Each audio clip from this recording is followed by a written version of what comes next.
Welcome to Trenčín, a city crowned Slovakia's European Capital of Culture 2026, stepping into the international spotlight with a year-long lineup of pop-ups, performances and creative energy galore. Last year, the Trenčín region, home to 57,000 people, welcomed around 410,000 overnight visitors, up about 15% since the year before. Seems more travellers are discovering this medieval gem.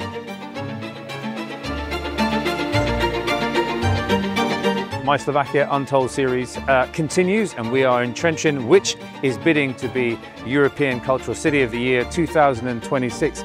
Weather hasn't been on our side, but we won't let it deter us. We won't let it dampen our spirits. We're about to go up to the castle. We're cheating a little bit by taking the train, but we'll have a nice tour of the castle in a bit. What else we're going to do in Trenčín? We're going to wander around the cafes, just take a little bit of atmosphere and enjoy the atmosphere around town. We're going to go to the synagogue. We're going to speak to the Team 26, the European Culture team as well. We're going to enjoy lunch. I'm sure we're going to see some museums, but the focal attraction this year, or this time, will be the castle. Pohoda has just finished, so people are wiping the dust off their eyes. One of the largest music festivals, if not the largest music festival in Slovakia. So, the city is reawakening from its post-music slumber, and I will resume my trip with Slovakia Untold and Slovakia Travel. Welcome to Trenčín.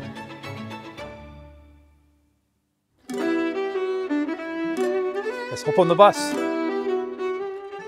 Well, we can't go anywhere with Trenčín without mentioning Trenčín Castle, Slovakia's third largest fortress, perched above the Var River. I have Miriam joining me at Trenčín Castle, which is perhaps what people in Trenčín say the most beautiful castle in the whole of Slovakia. And she's going to be our guide as we go through. There are some restorations going on, so we can't see all of it. But tell us a little bit, Miriam. Thank you for joining us, by the way. Thank you too. We can shake hands now. The visit. We can shake hands. Okay. Thank you. Can you tell us a little bit about what we can see over here?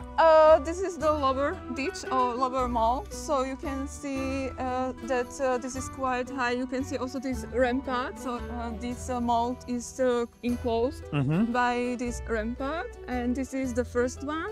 And this fortification system has two malls. So the upper is here.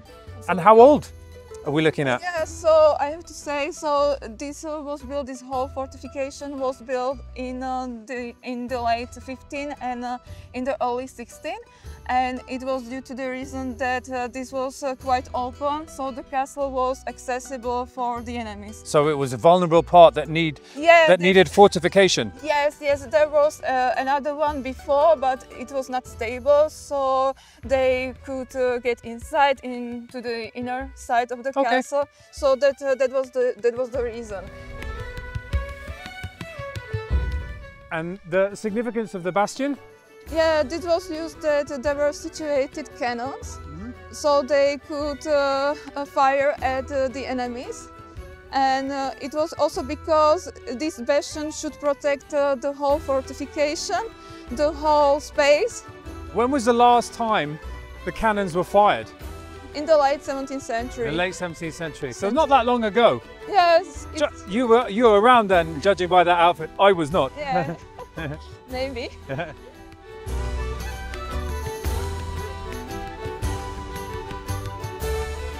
This is Matthew's Tower. This is Matthew's Tower? This is Matthew's Tower, but in the 11th century they gave this tower a German name. For example, Bergfried, or in French language Donjon.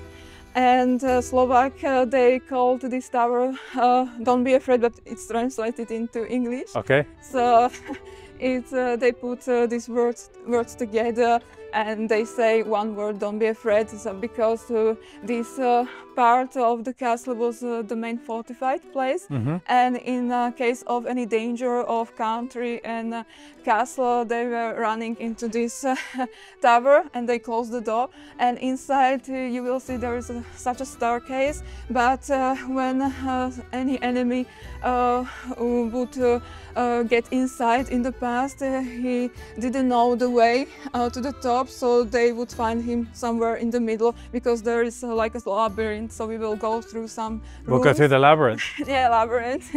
So, but it's easy, because for now, for us, it's easy. We know where to go. Where to go, yeah. And this is the Louis Palace, and it is dated back to 14th century.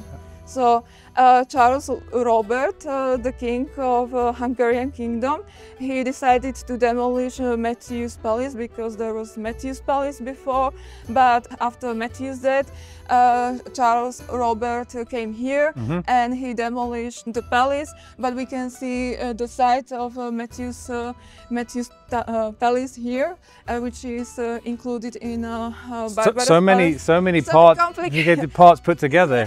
Rebuilding, so they were like recycling the materials. So, that was also the logic in the Middle Ages, to use the stone again. Yeah. So that was the logic. Yeah.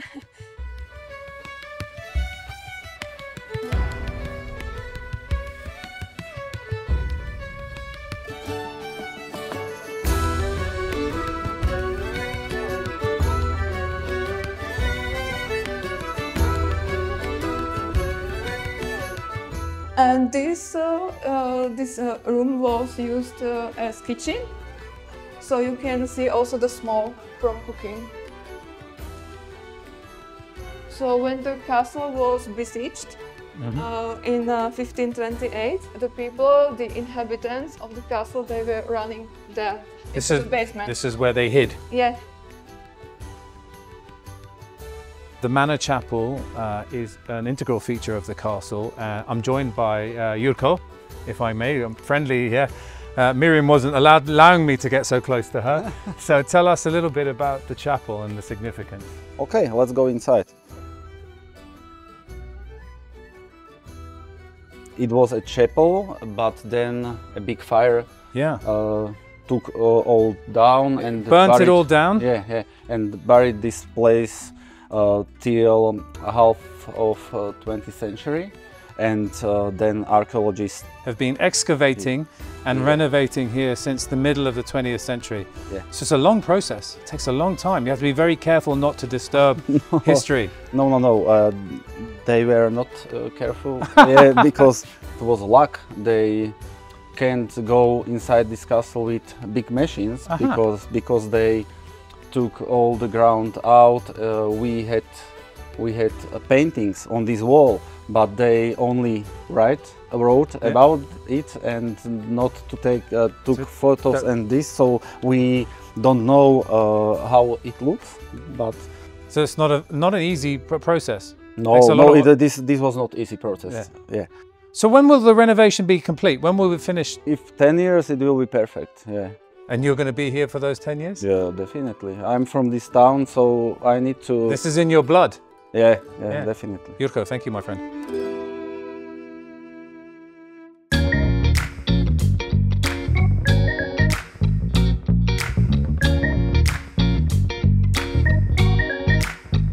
Okay, so I've been delighted to have been hosted by Eva Frivalca, who is the president of the Trenčín Tourism Authority. Eva, thank you very much for looking after me today, and to Natalia, showing me around. We've been to the castle. We've got a packed schedule ahead. We're here at the Elizabeth Hotel. We're not here entirely to endorse the hotel, but to talk about the history that exists. I know that it's one of the most luxurious hotels Trenčín has to offer, but there are some Roman inscriptions. The history of this hotel means something to the city as well. Can you explain that? You're right, but first of all, let me welcome you in the Trenčín city and in the Trenčín region. Trenčín region is rich in history, as you already mentioned, and inside these historical buildings you can see the Roman inscription that was carved into the castle rock in 179 Anno Domini. And it is the written presence of Roman troops that were seated here in Trenčín. And it is the importance of this inscription is that the Roman troops were, this is the northern point they reached in the past, the northern point in the Europe.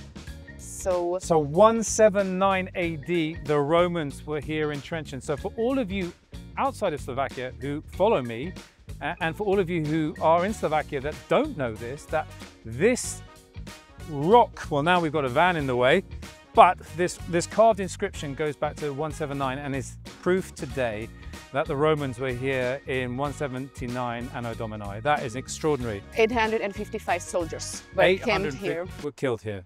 Camped. They camped. Camped. They, Good. They weren't they killed. weren't killed. I hope so. Okay. They just stayed. So, quick question now, moving away from the wonders of the Roman inscription. Pohoda Festival has just been, and another great success to Trenčín. What are the main attractions that Trenčín has to offer other than the castle and Pohoda? What are the things that, if I'm traveling from all around the world, what should I do in Trenčín? 2 or 3 things. So Trenčín will be European Capital of Culture in 2026. So I invite every visitors or culture lovers to Trenčín, because there will be a lot of new festivals, a lot of new events taking place in the Trenčín city. But also I would like to recommend you the visit of synagogue. The synagogue, which is on our plan. The castle is the must. The castle is the must.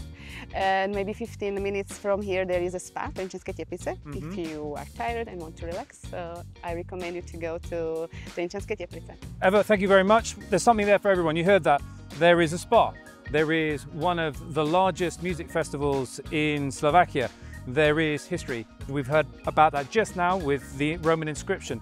Then, of course, to add to that, there is the castle, which is the center point and the backdrop for this wonderful city. And the one thing that Eva hasn't mentioned is the opportunity to wander the Stare Mesto and have a nice coffee, have a chill, have a glass of wine in the summer, enjoy what Trenčín has to offer. Thank you very much, Eva. Thank you.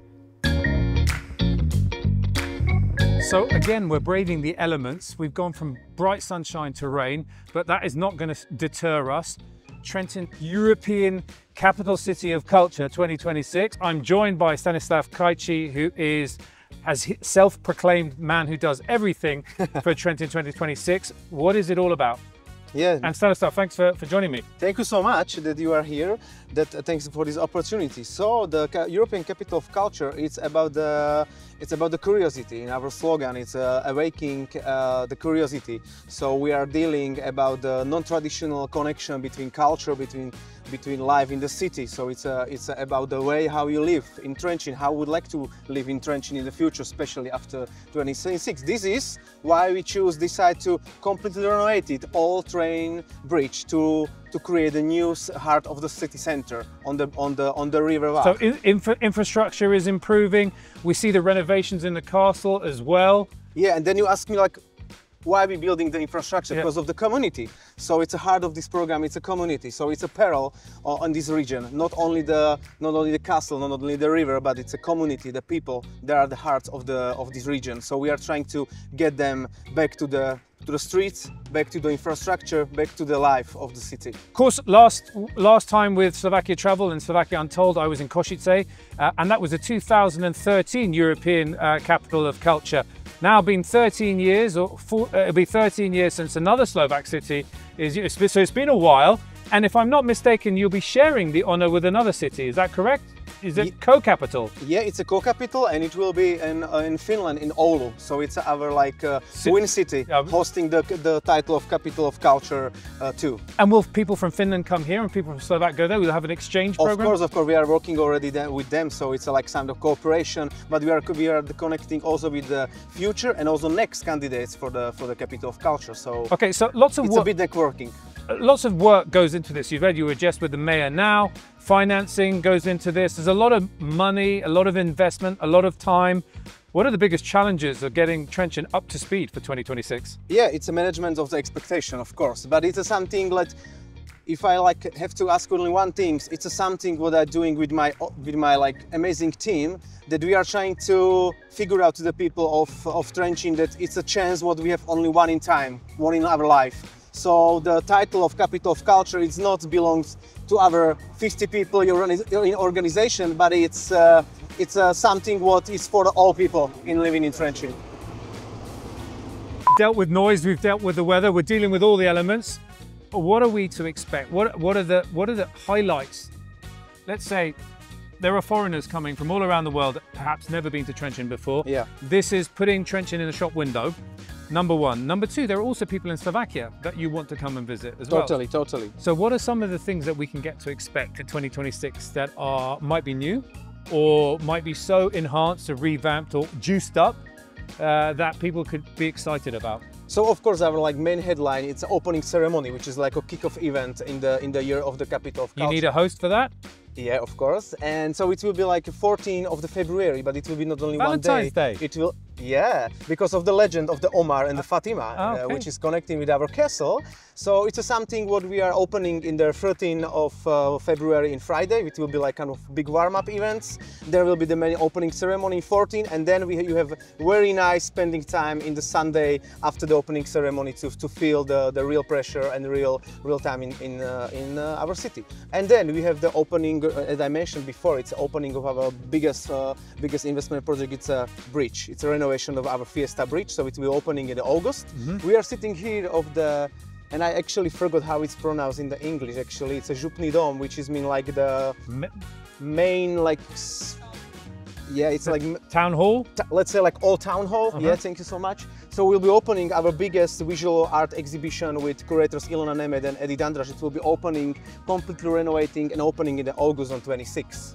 So it's one of the biggest events, and of course we'll be part of what is our something traditional, let's say, already in Trenčín. It's a music festivals. Two biggest Slovakia festival they are hosting in Trenčín, Pohoda and Grape Festival. So it will be also part of our journey in 2026. I can't wait for 2026 to happen now. I think we're all excited. We wish Trenčín all the luck in the world. We know it's not easy putting this together. Stanislav Krajci, thank you so much for coming on this journey and braving all the elements. We managed to nail it. We didn't let the weather interrupt us. We didn't let the train interrupt us. 2026, and your host for 2026, Trenčín, will be me. And don't forget, awakening curiosity. Awakening curiosity. Slovakia Untold is brought to you by Zulf Hayat Khan.